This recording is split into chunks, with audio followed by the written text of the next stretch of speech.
Praise the lord. యేసుక్రీస్తు వారి పరిశుద్ధమైన నామములో ప్రియ దేవుని బిడ్డలందరికీ నా హృదయపూర్వకమైన వందనములు, శుభములను తెలియపరుస్తూ ఉన్నాను.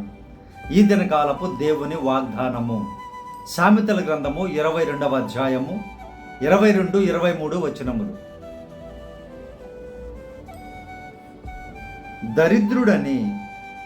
దరిద్రుని దోచుకొనవద్దు, గుమ్మమునొద్ద దీనులను బాధపరచవద్దు.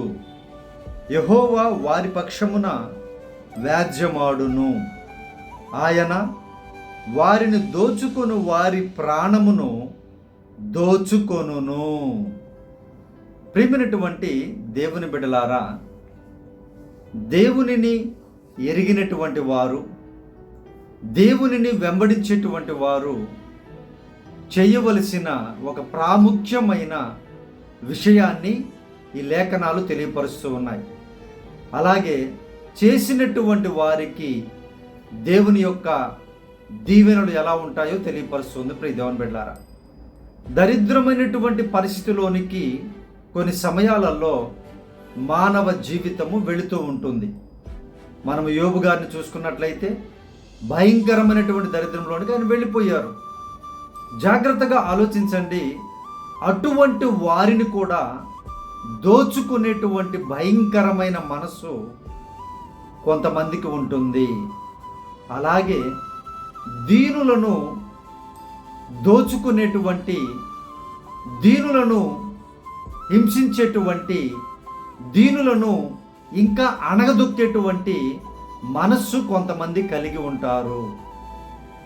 ఇక్కడ ప్రభువారు ఇస్తున్న వాగ్దానం ఏంటి అని అంటే, ఎవరైతే ఎటువంటి దరిద్రములో ఉన్నా సరే, వారిని ఎవరైతే బాధపరుస్తూ ఉన్నారో, దీనులుగా ఉన్న వారిని ఎవరైతే బాధపరుస్తూ ఉన్నారో వారిని దేవుడు విడిపిస్తాను అని, బాధ పెట్టిన వారిని ఆయనే యుద్ధము చేసి, ఆయనే పోరాడి వారి ప్రాణమును తీసుకుంటారంట. ప్రియమైనటువంటి దేవుని బిడ్డలారా, ఆలోచించండి.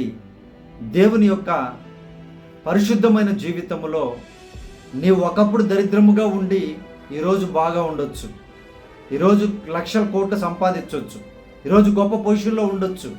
అలాగని దరిద్రుల పట్ల చిన్నచూపు కానీ, దీనుల పట్ల కఠినమైన హృదయము కానీ ఎప్పుడైతే నువ్వు కలిగి ఉంటావో, నువ్వు ఎన్ని సంపాదించి ప్రాణం లేకపోతే ఏం ప్రయోజనం?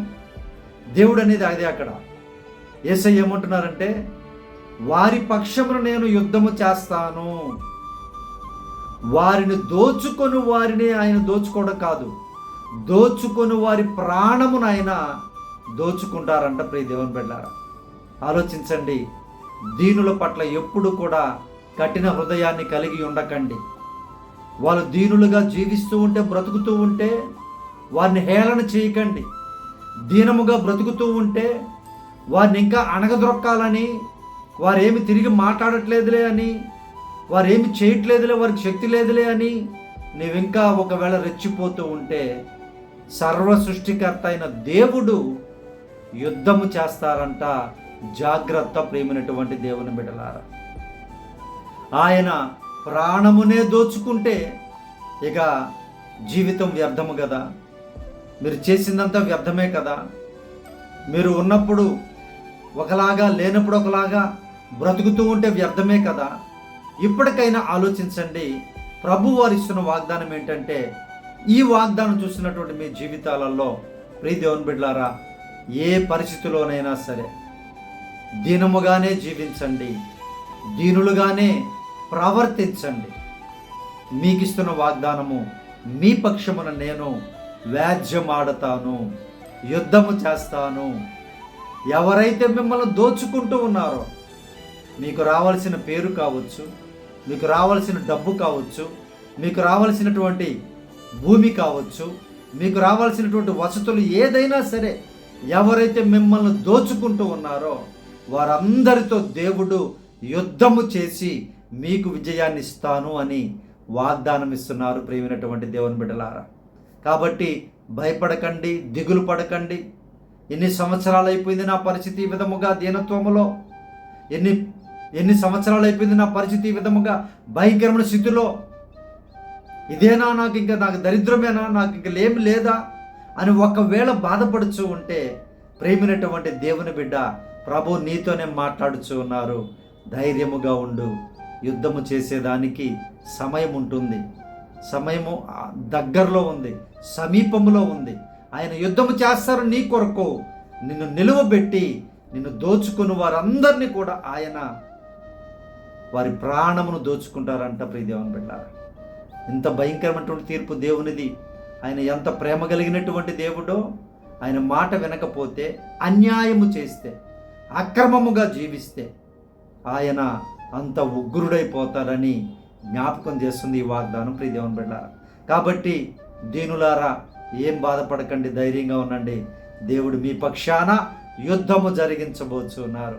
ఈ ప్రార్థనలో ఏకీభవించండి. ఎప్పటికీ మీరు మాత్రం దీనులుగానే జీవించండి. పరిశుద్ధుడా, మా ప్రియ పరలోకపు తండ్రి, నీ బంగారు పాదములకు వందనాలు నాయన.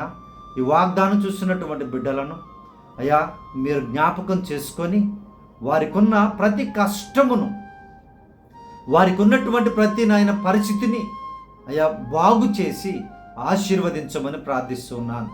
బిడ్డల్ని ఎవరైతే దోచుకుంటూ ఉన్నారో, బిడ్డలను ఆయన తన ప్రభా వారికి కలిగింది కొద్దిగా అయినా దాన్ని కూడా విడిచిపెట్టకుండా దోచుకుంటూ ఉన్నారో, వారితో మీరు యుద్ధము చేయండి నాయన.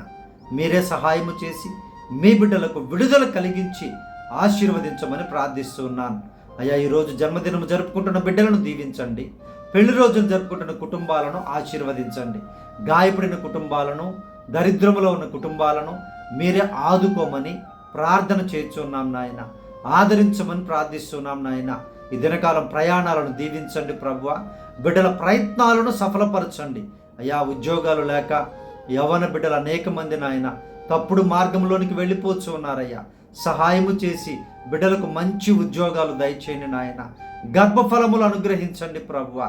మీరే నాయన అప్పుల సమస్యల నుంచి అయ్యా తండ్రి, ఆర్థికపరమైన సమస్యల నుంచి ప్రతి బిడ్డని, ప్రతి కుటుంబాన్ని రక్షించి కాపాడమని, ప్రతి దరిద్రాన్ని తోలగొట్టి నాయన వెళ్ళగొట్టి ప్రభువా మీరేనైనా సమృద్ధిని దయచేయమని అయ్యా తండ్రి పచ్చగా నాయన ప్రతి బిడ్డ, ప్రతి కుటుంబం నాయన చక్కగా అభివృద్ధి పొందుటకు సహాయము చేయమని ఈ దినకాలపు దీవెనలతో, ఈ వాగ్దానపు దీవెనలతో చూస్తున్న ప్రతి బిడ్డని సమృద్ధిగా ఆశీర్వదించమని యేసు ప్రభు నామమున ప్రార్థించి అడిగి వేడుకొనుచున్నాము తండ్రి, ఆమేన్. ప్రియ దేవుని బిడ్డలారా, మీ ప్రార్థన అవసరతలు మాకు తెలియపరచండి. తప్పక మేము మీ కొరకు ప్రార్థన విజ్ఞాపన చేస్తాం. అలాగే మన ఛానల్ని సబ్స్క్రైబ్ చేయండి, లైక్ చేయండి, కామెంట్ చేయండి, షేర్ చేయండి.